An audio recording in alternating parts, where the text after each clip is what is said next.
Okay, everybody, we are now recording and we're going to Marsha McLaughlin of our program committee. Okay, Marsha.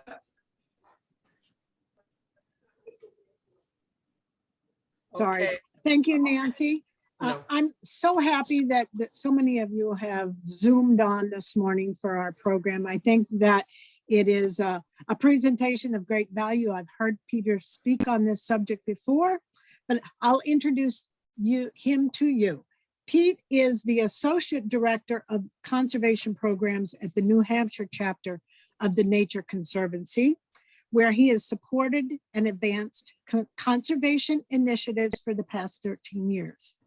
He leads the New Hampshire TNC's climate adaptation work, conservation science and planning initiatives, and wildlife connectivity and corridors project.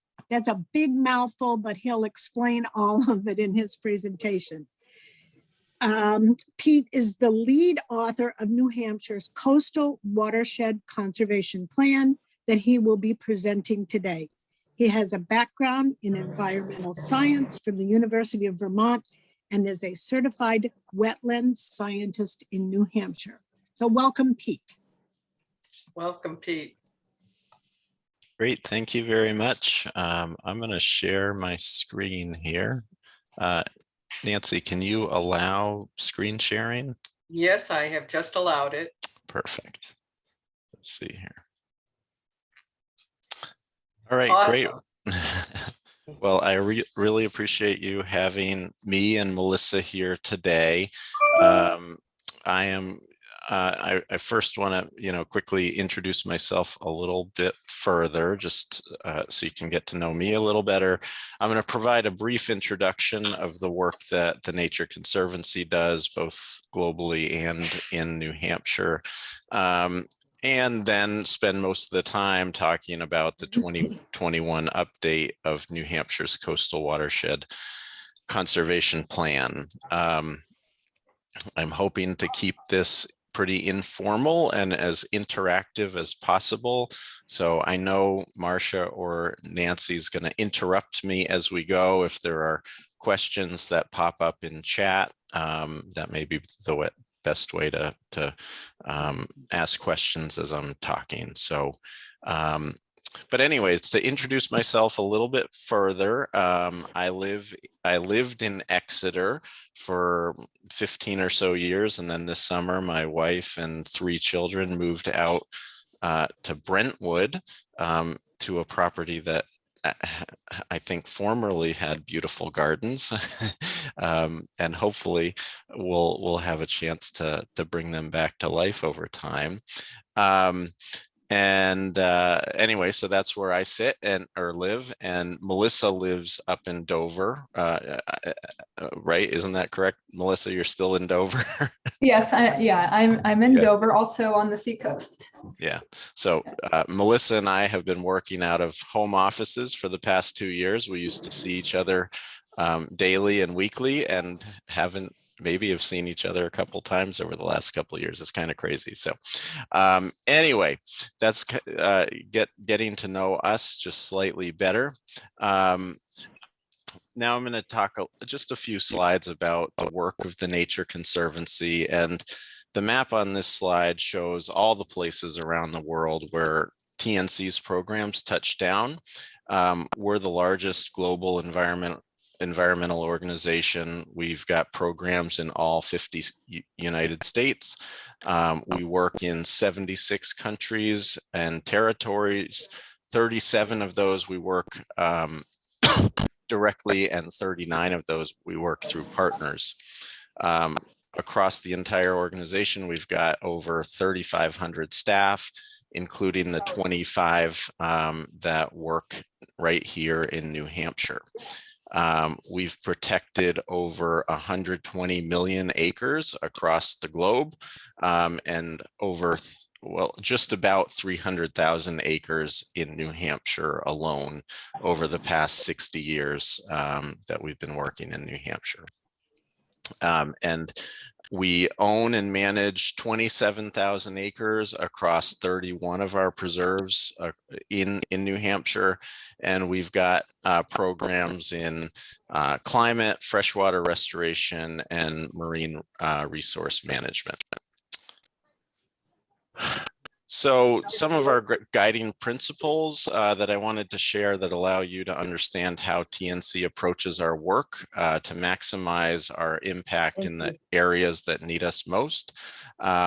First, we fully recognize that we face dual crises of biodiversity loss and climate change, and that we need to address both of these issues to achieve our mission. And our mission is to protect the lands and waters on which all life depends. Second, that science guides where we work, and equity guides how we work. And the science piece of that statement, I think, will be exemplified by the work that I'll be talking about in the 2021 Coastal Watershed Conservation Plan. That's the science that guides where we invest in conservation. We strive to build resilience to both natural and human systems, and we strive to maximize benefits through every action we take. And in New Hampshire, we have three overarching priorities that guide our work and our investments, and that includes mitigating and adapting to the impacts of climate change, which includes our work to reduce carbon emissions, promote a clean energy future, and deploy nature-based solutions to adapt to climate change. Our second priority is around conserving healthy lands and waters, which includes our work on conserving resilient and connected lands and waters, as well as advancing ocean health through sustainable fisheries. And finally, we work to foster diversity, equity, inclusion, and justice across all facets of our organization. And this includes efforts to diversify our board, to advance and commit resources to a range of DEIJ learnings and actions amongst our staff, and to begin more intentionally and systematically applying a diversity, equity, inclusion, and environmental justice lens on our conservation programs and investments. Pete, could I interrupt you for just a second and make sure that everyone is muted? I am hearing some chatter. Thank you. Sure. Thanks. I can see it's on Susan Keener's phone, and I've asked her in the chat box to mute, but I don't think she's seen that yet. And Heather, okay, good. That's better. All right, I'll keep rolling here. So as an organization, we have very ambitious goals, and you can see a snapshot of those global goals here. And most of our work in New Hampshire is driven by maximizing our contribution to these global goals. And just as an example, as Nancy introduced, I lead our climate adaptation work for New Hampshire. And, as part of that, here in New Hampshire alone, we're targeting the use of nature-based and benefiting solutions to help at least 150,000 people better cope with the impacts associated with climate change, which directly contributes to our global goal of 100 million people. So bringing it back to New Hampshire real quick, we play a big role in terms of the biodiversity protection, especially under changing climate scenario. You can see the map here that shows the flow of species and diversity as a result of climate change. And you can see how a lot of that diversity works its way up the spine of the Appalachians and, through the Northeast and especially New Hampshire as species adapt to climate change.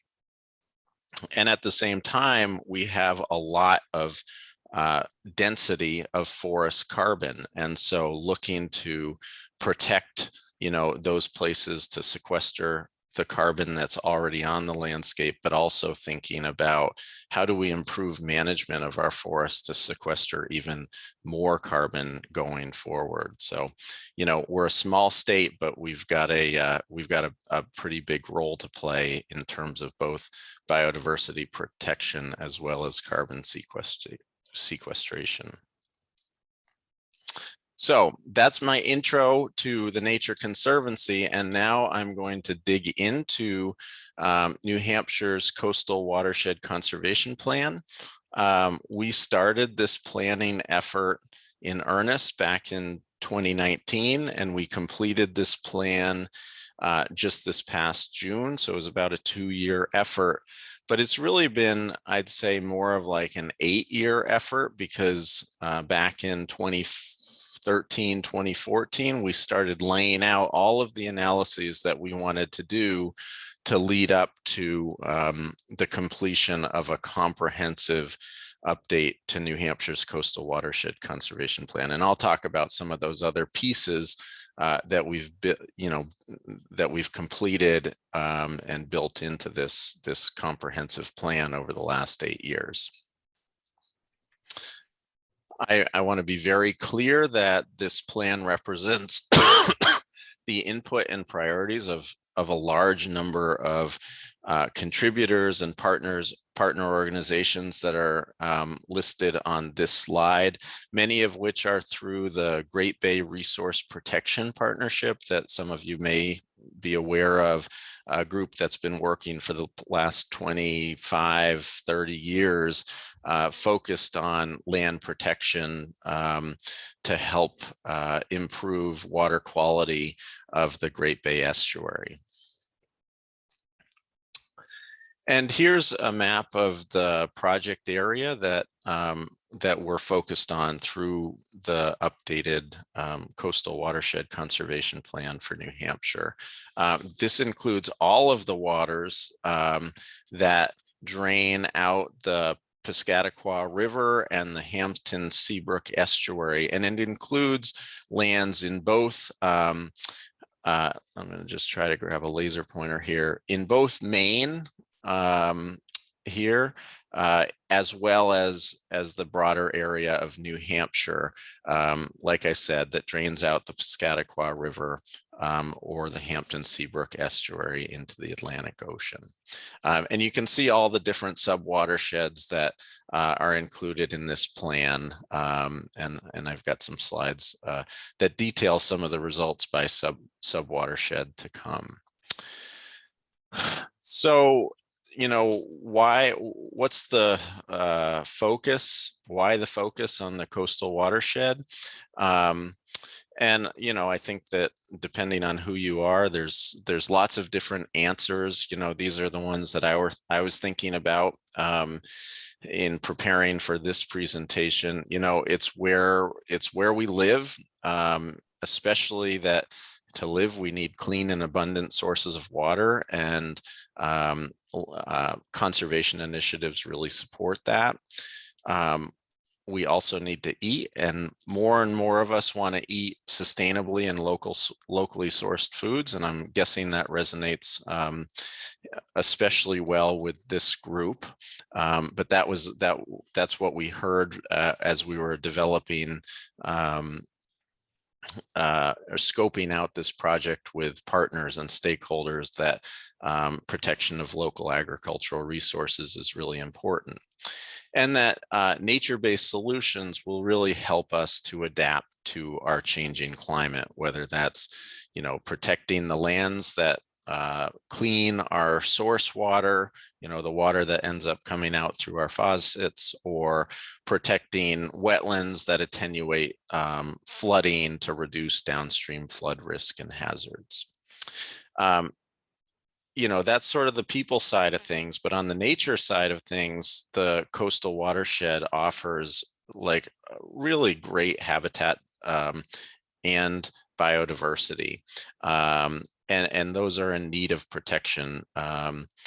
We have all sorts of different habitats across the watershed. From our inland forests and wetlands, we have major river systems, we have our estuaries, and we have, you know, the coast and the ocean.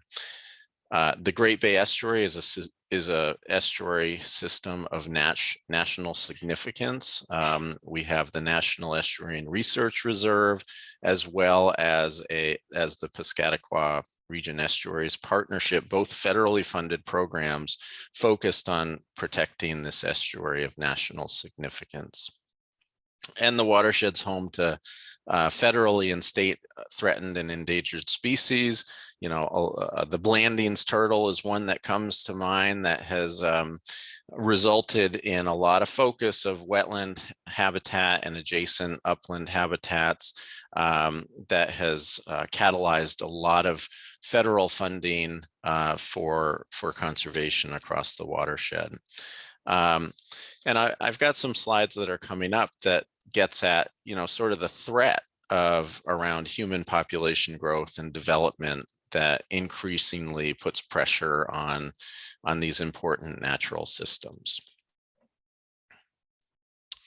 And here's a graph that gets at some of the trends in coastal watershed land cover over a 15-year period between 2001 and 2016. And basically, to boil this down, we've seen over that period almost a 1% decrease in our natural cover that has converted to development, and that's about 5,500 acres of developed land over that 15-year period, which you know, if you average it out, it averages out to about an acre per day over this 15-year period of lost habitat.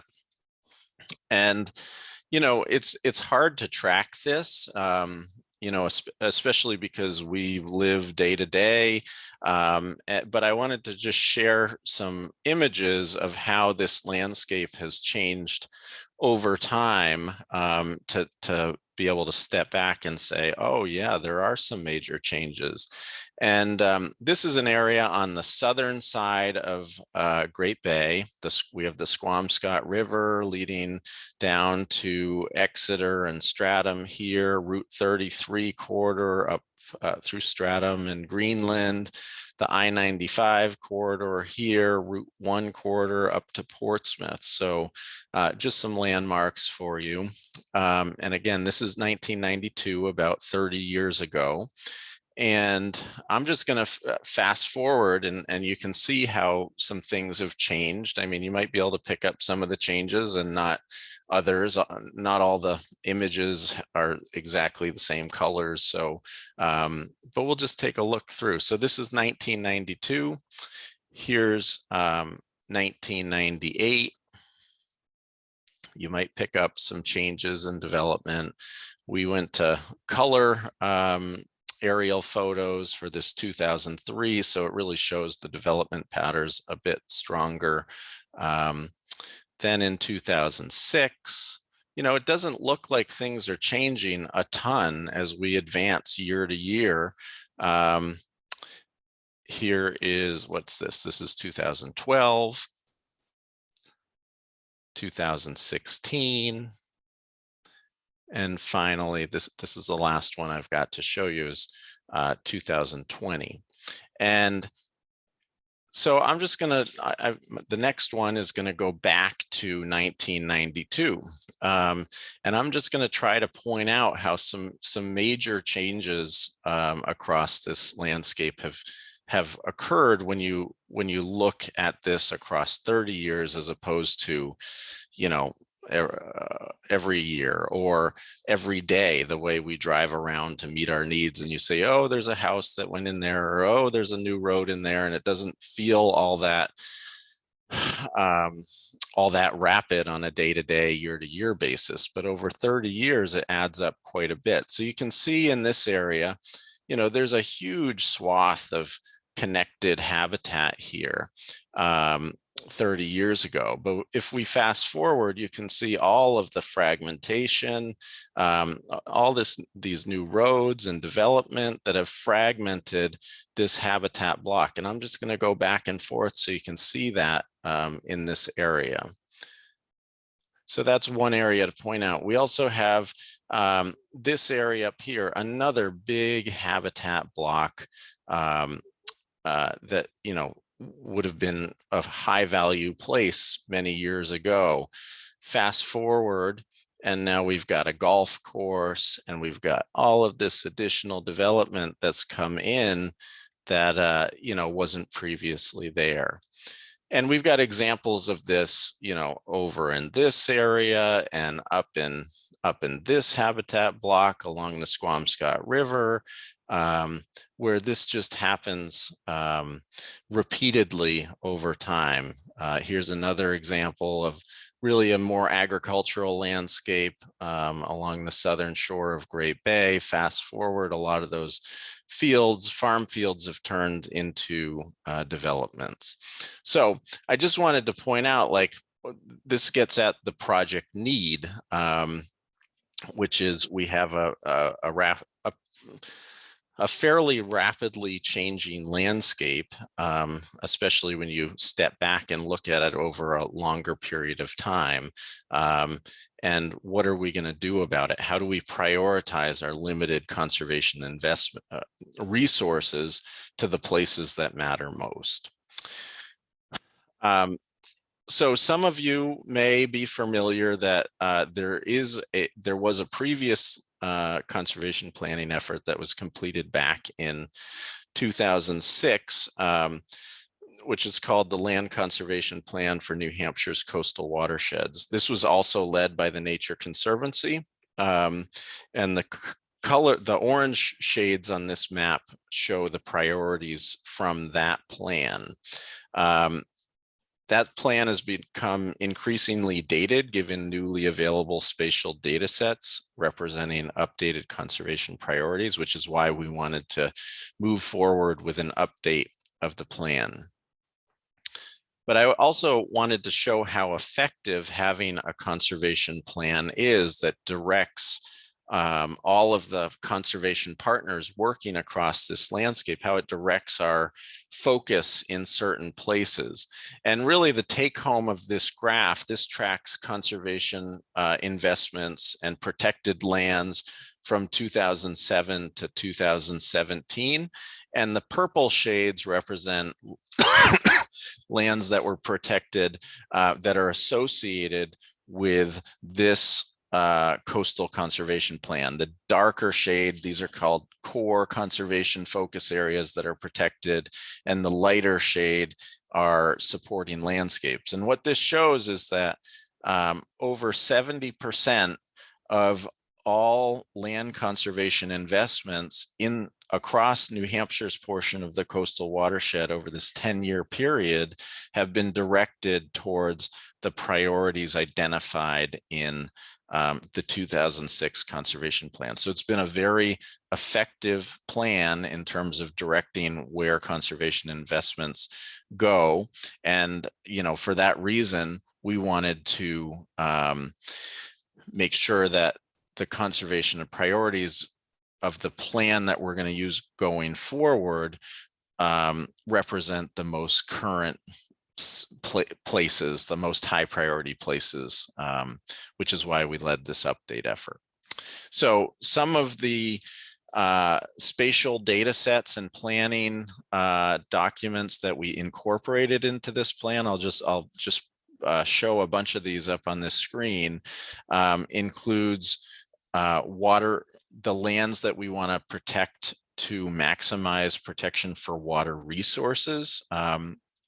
The areas in the two blue colors on this map representing the places that attenuate pollutants to the best of our, ability from a science standpoint of predicting that across the landscape to maximize coastal water resource protection.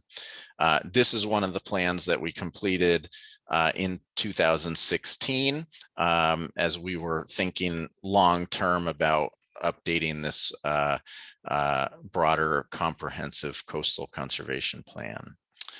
And this is another data set that came from that 2016 analysis and study that identifies flood storage and risk mitigation priorities, as well as sea level rise priorities, which are in the purple shade here, in terms of where are the places that we can think about being proactive to protect, to allow salt marsh migration to occur. So there's, this is partly nature focused and partly people focused in terms of priorities shown on this slide. And then this slide shows the protection areas that we think we should focus on in the teal colors that maximize source water protection or public water supplies for communities dependent on municipal public water supply systems. We also had a new data set that we wanted to incorporate into our prioritization around agricultural lands. And I'll dig into this a little bit further, but this is called productive, versatile, and resilient agricultural lands from the American Farmland Trust organization. So I'll talk a bit more about that in a minute. And then we have the state of New Hampshire and the state of Maine both develop wildlife action plans, and we had up-to-date wildlife action plan data, the places that New Hampshire Fish and Game and Maine Inland Fisheries and Wildlife have identified in these different shade colors, the purple and green, to protect species of concern that they steward. So those were incorporated in the plan.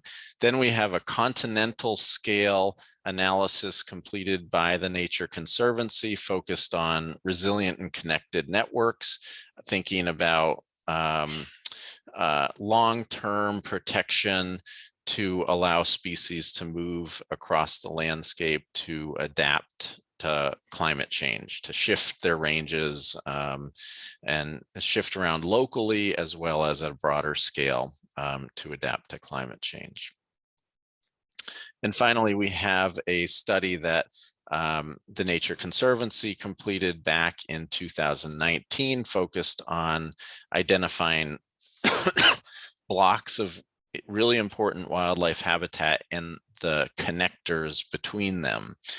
So this is really focused on wildlife corridors, and this project is called the Connect the Coast project.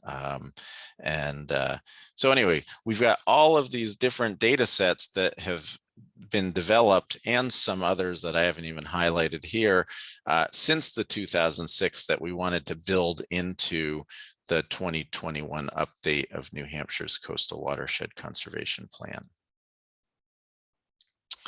So this is where our analysis sort of heads in two different directions. And I'm going to start by just going into a little bit of detail on the coastal priority agricultural resources analysis that we completed. And then in another minute or so, we'll dig into the coastal conservation focus areas. So like I said before, the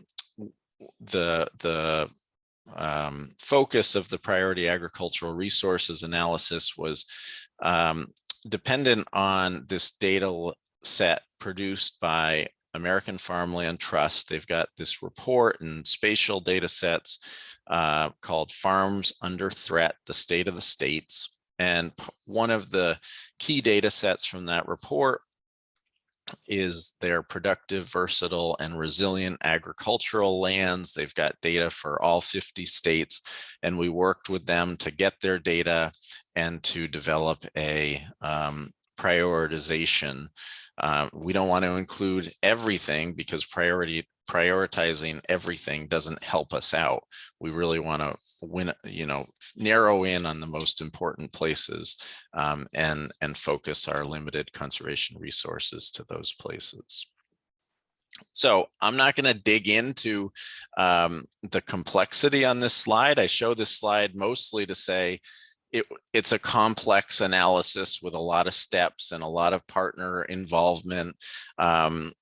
We had members from NRCS, the U.S. Department of Agriculture, Natural Resource Conservation Service. Their staff weighed in on this prioritization, as well as key members from the Southeast Land Trust who are really focused on agricultural resource protection, that helped us work through this analysis and refine it. And this map, this little inset here, shows how, all of the agricultural resources, but then overlays existing development patterns on top of it, in terms of like, how do we're not going to say that these developed areas are priority agricultural resources, because they're already covered by homes and septic systems and lawns and that sort of thing. What's left when we take out all the developed areas and the buffers around those developed areas? And that gets at the areas shown in orange and the reds on this map. So it gives you a little snapshot into the analysis that we did. In the end, the coastal priority agricultural resources are those areas shown on this map in the mustard color, with existing conservation and public lands overlaid on top of them in the gray.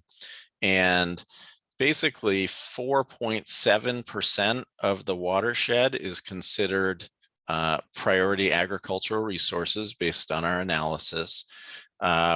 Just under 20% of those areas are conserved, leaving 80%, about 80% left to conserve, or that translates into about 26,000 acres. So that's the work left to do to protect our highest value agricultural resources that currently remain undeveloped based on our analysis.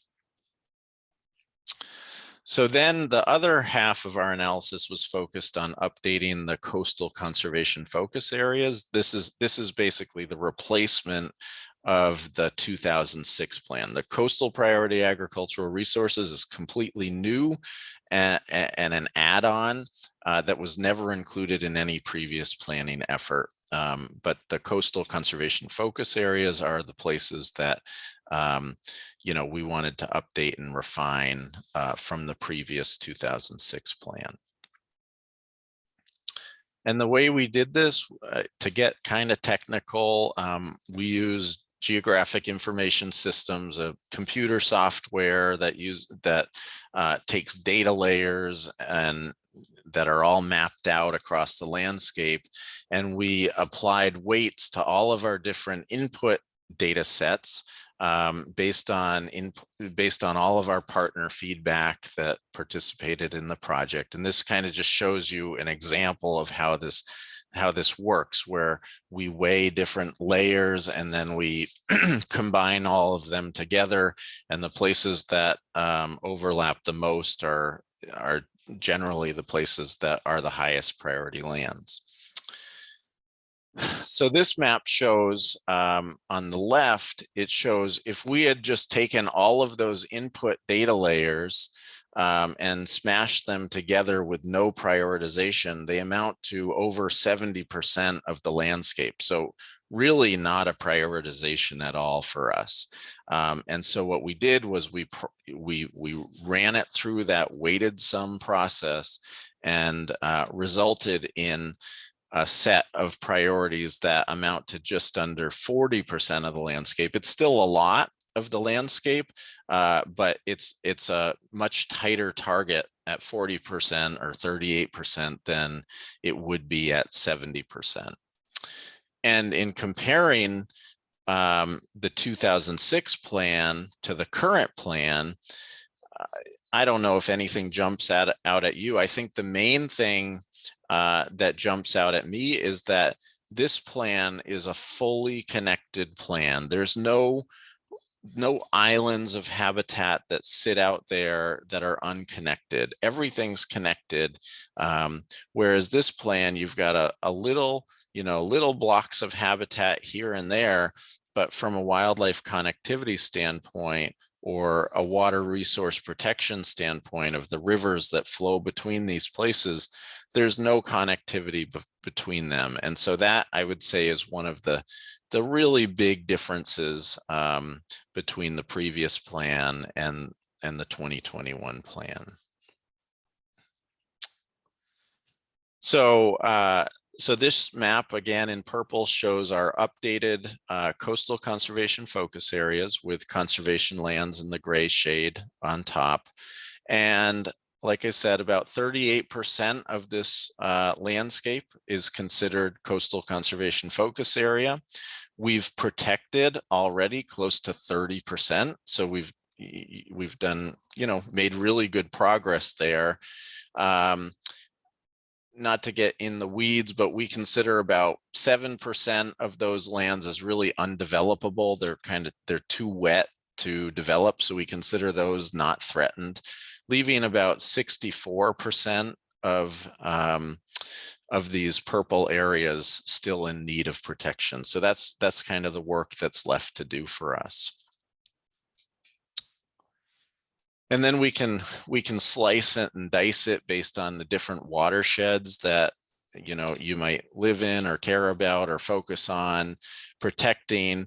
And I'll just call out, since this group is interested in gardening and I'm guessing farming, some of the really high value watersheds from an agricultural resource standpoint that have a disproportionately high amount of agricultural resources would include the Lamprey River watershed, the Oyster River watershed, the Great Bay watershed, that's right around the bay, and even the outer coast watershed here. So these, I'd say, disproportionately have even more agricultural resources than the other places across the watershed. And you can look at that, whether it's the priority agricultural resources or the, maybe I may have misspoken here and described this incorrectly. Percent of subwatershed coastal conservation. Oh, I'm sorry. This is around protection, but I think that even what I just said about especially the Oyster River watershed and Lamprey having higher amounts of agricultural resources still stands. So sorry for mixing that up here. I'm going to move on. Some of the key outputs from our project includes we have a pretty comprehensive report, and maybe when we get into questions, I can try to dig up the link to the report and put that into chat so that anybody who wants to take a look at the report can. All of the data is on the New Hampshire Coastal Viewer in case anybody has, and there's directions for how to access that data from the Coastal Viewer in the report. So, but this just shows the New Hampshire Coastal Viewer and how you'd go about accessing the different coastal conservation focus areas and priority agricultural resources in a live web mapping platform. And that's all available for anybody to use today with instructions from the report. We also have maps for each of the communities across the whole coastal watershed that, this is a map for the town of Lee that shows the purple areas as the coastal conservation focus areas and the yellow outlined areas as the priority agricultural resource areas.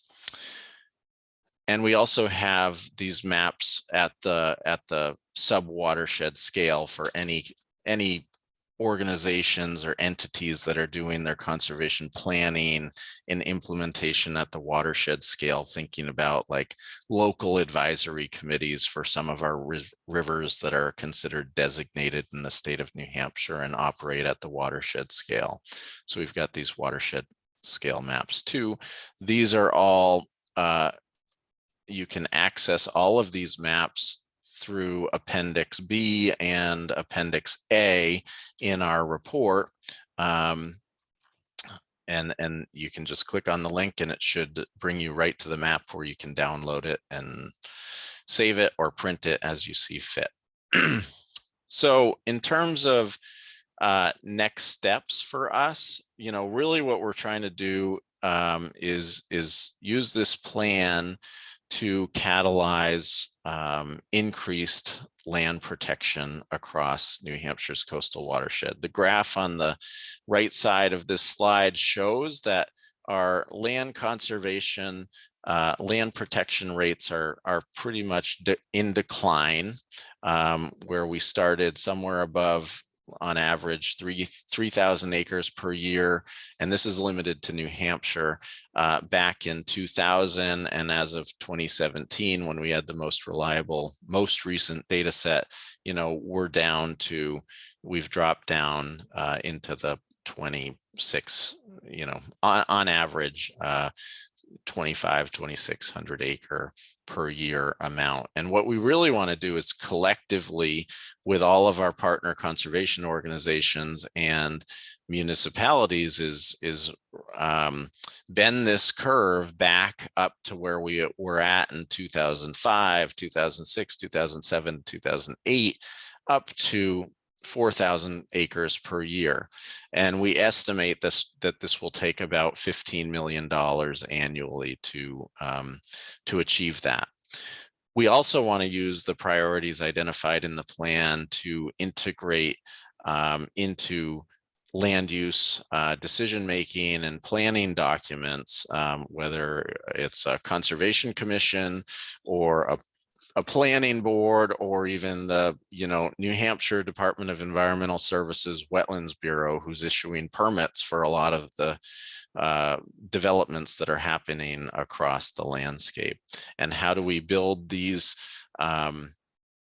priorities into their decision-making processes so that at the end of the day, there's a network of connected and hopefully protected lands over time that still function, as opposed to getting sliced and diced into smaller and smaller bits and pieces of habitat that isolate species and functions and values of our natural system.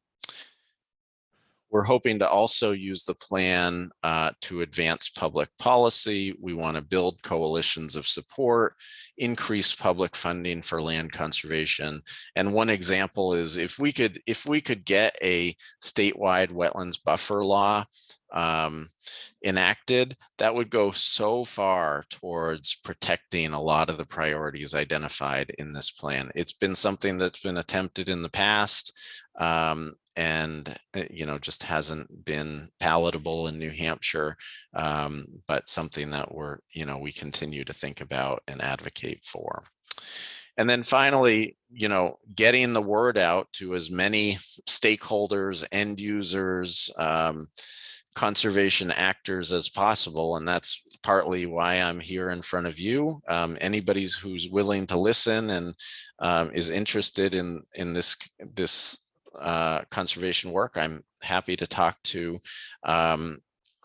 We do have a project underway right now with UNH Cooperative Extension and other partners to basically survey all the end users that we think are out there that would use this report to do conservation work, to figure out what are your needs in terms of products or trainings or a website to get more conservation done, to support all of those people doing conservation work across the watershed, so that we can develop those products, develop that website, develop fact sheets, go do trainings, whatever is needed to, again, sort of bend the curve on rates of land conservation back up to closer to 4,000 acres per year. So that really is most of my presentation, and I want to make sure I have plenty of time to take any questions that come up. I'll just show very quickly slides that show, one of the actions is to do land protection. And this is just one of so many projects that we and other partners are advancing that align with the priorities of the updated Coastal Watershed Conservation Plan. But it's not just land protection, it's also dealing with infrastructure needs, whether it's to, increase the resilience of human communities, in this case, a flood situation, but also where there's a wildlife corridor and there's fish passage needs. And that's an example at that project in Barrington that we have underway, or at this site in Newmarket, where we worked with the town of Newmarket to address a coastal resilience project, a road stream crossing, considered sea level rise and storm surge, as well as, because it was an existing flood issue, as well as fish passage and all the eels that were stuck underneath this culvert that can now swim up through, or the wildlife that once got hit on this road but now are walking underneath the road. So we have, these kinds of road projects that where the people and nature intersect, and I'll just kind of leave it there and take any questions that might come up. So again, thank you. I put my email and Melissa's here if anybody wants to reach out to me on science questions, or Melissa on, further supporting the work of the Nature Conservancy. So thank you. Thank you very much. Does anyone have any questions for Pete?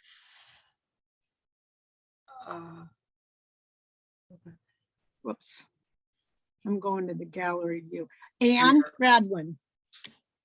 I just have a comment. Thank you, Pete. That was wonderful. And Melissa, quite a lot of details, but it just goes to show how much work is necessary to protect our environment. I just wanted to say real quick, and I hope that Peter and Melissa will know what I'm talking about. During the past, perhaps 2 years, I've watched on NPR, there's a wonderful program, a documentary on cleaning up the Merrimack River. Does that sound familiar to you? It must be the Water Resources, I don't know, partnership or something. It gives concrete examples of how you can allow nature to thrive when you pay attention and clean up our waterways. And of course, a great example of needing to be cleaned was the Merrimack River.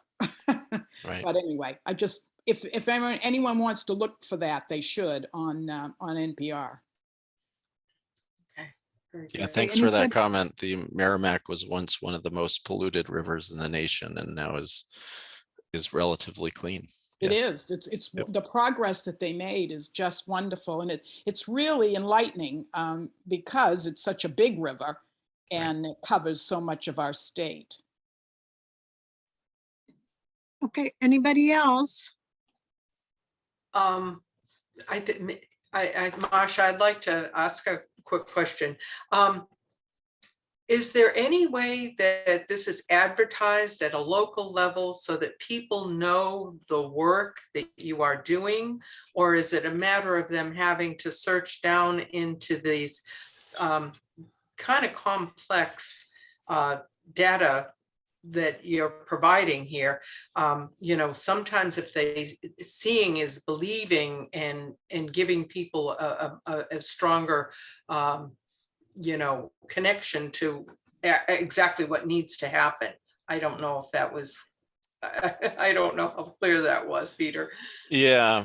So, I mean, that's one of our big challenges is, you know, scientists don't always speak well in terms of connecting with lay audiences, and that's a big challenge. And I acknowledge that, and that's why the project that we're advancing right now, you know, I acknowledged I'm the lead author on this project, but I'm not the best face of it, which is why we hired the University of New Hampshire's Cooperative Extension and other outreach professionals to do the needs assessment of all of the end users and stakeholders that we can identify, and then to respond to their needs and provide them what they need to do this conservation work or to support this conservation work. And you know, along those lines, we've worked, there's a, some of you may know if you participate on a conservation commission, there's the New Hampshire Association of Conservation Commissions, and we've asked them to send the report out to all of their communities that overlap with the coastal watershed, as well as other groups like the climate adaptation or the coastal adaptation work group, or CAW, that some of you may be familiar with, that's very active in the Portsmouth area and seacoast, you know, direct coastline area. So we're trying to get the word out about this through as many avenues as possible, taking communities up on every invitation to go out and present to their conservation commissions or planning boards, because most of that is televised now and broadcast to the communities. And I served on my planning board in Exeter for a few years before I moved to Brentwood, and you'd be surprised at how many people actually tune into that when they grab you on the street and say, hey, tell me more about that project. So we're doing our best. I'm not sure we haven't made all the progress we need to make, but we're working on it. Well, it does give a strong impact when you look at the numbers over time and you see where we're not doing well. And, you know, so you can see that things have to happen. My cousin Pat has an area in her subdivision where they put a pass for the animals to go. Now, would that be something that your folks would be doing? I mean, it was, you know, seeing that area, you want to see you know, information about it and say this is what we're doing to improve in everything.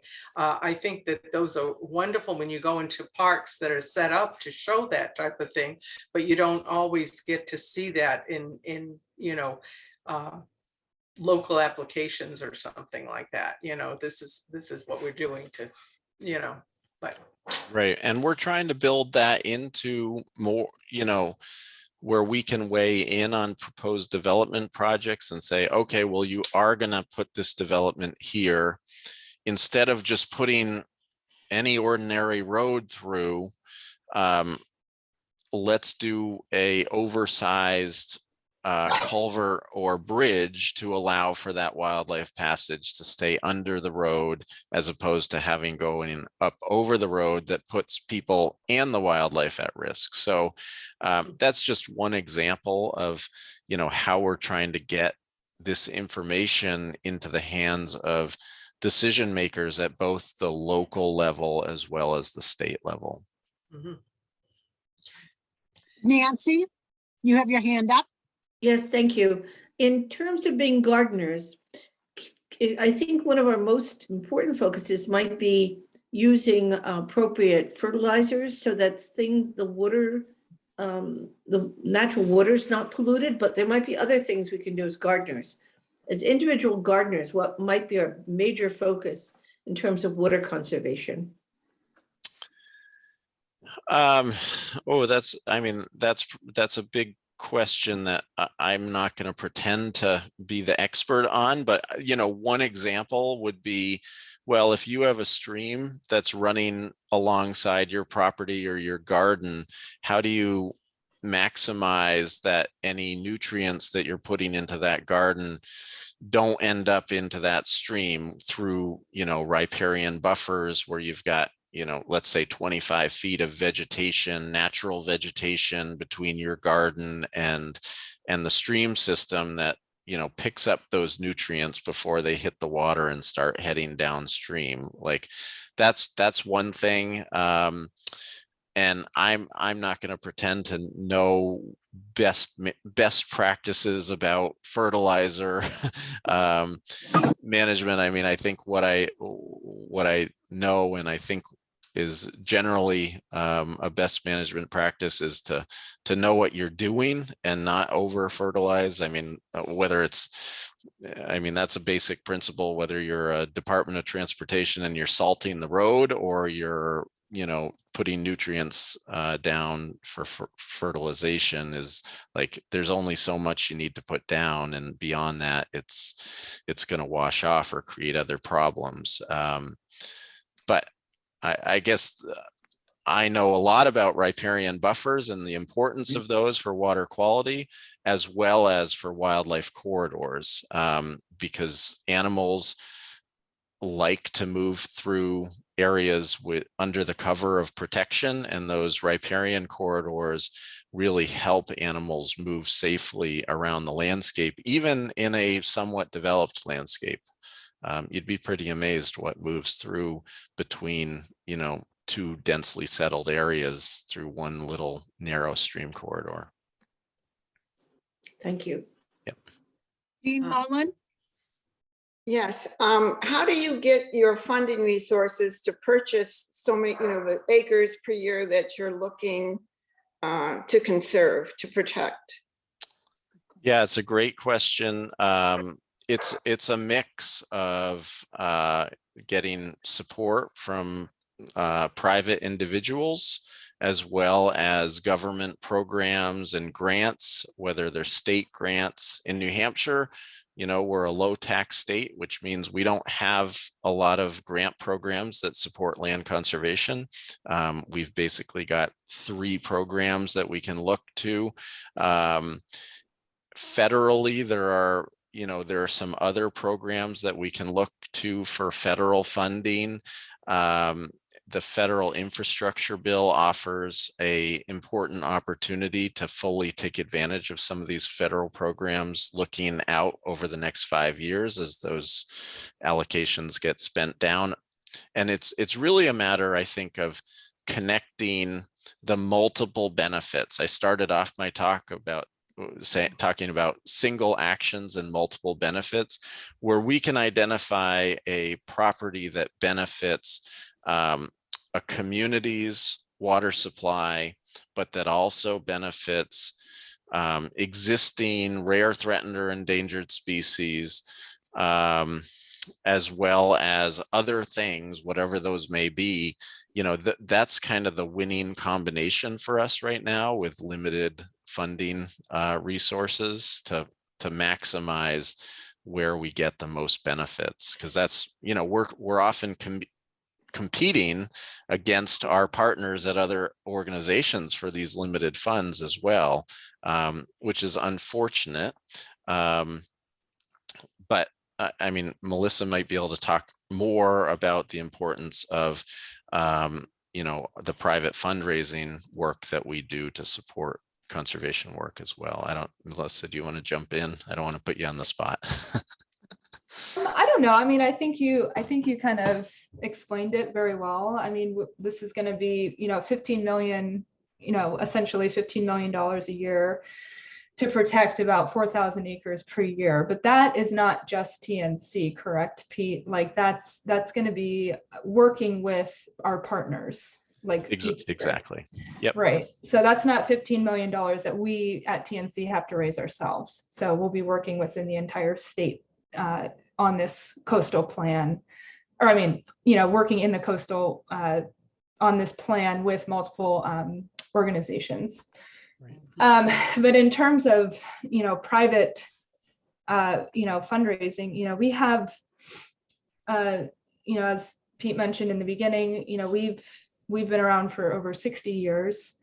And we have a lot of supporters in New Hampshire who have been supporting us for a long time and who really care about New Hampshire as a natural resource, as I'm sure all of you do as well.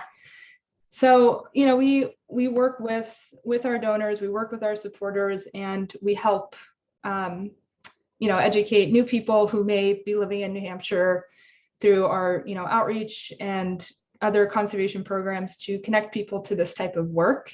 Sometimes, you know, we have people who are really interested in it, who may have, you know, an attachment to a project. You know, I definitely have an attachment to this project because I do live on the seacoast and I do care about the conservation of this area.